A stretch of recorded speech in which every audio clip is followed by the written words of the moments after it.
Then write the numbers from the given expanded form. 9,700, 6 tens and 5 unit. 9,700, 6 tens and 5 unit. Unit, tens, hundreds and thousands. 6,300, 0 tens and 4 unit. 500, 4,000, 0 unit and 3 tens.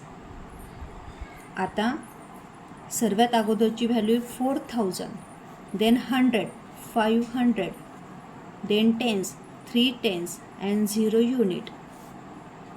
5 unit, 7 tens, 0 100 and 8,000. First write 8,000 place, then write 100 place 0, then write 7 tens and 5 unit. 5 unit, 500, 5,000 and 5 tens. First write the 5,000, then 500, then 5 tens and 5 unit. Next question. Write the place value for the underlined digit in the given the numbers. 2, 3, 4, 5. आता इथे 2च्या खाली underline केलेली, मग 2 लिहायचा आणि पुढे किती digit दिलेले आहेत 1, 2, 3. तेवढ्या याच्यावरती काय करायची 0 नंबर लिहायचे.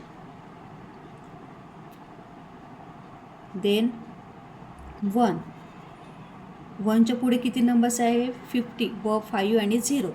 त्याऐवजी काय करायचं 0 लिहायचे, कारण की 1 हा 100 प्लेसवरती आहे.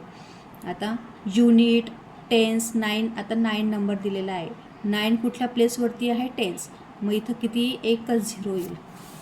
देन 7 कुठल्या प्लेसवरती आहे 100, मग त्याच्यावरती 2 0. त्याच्यानंतर हा 0 टेन्सवरती आहे, त्याच्यावरती 2 0. 5 कुठल्या प्लेसवरती आहे टेन्स, 5 वरती 1 0.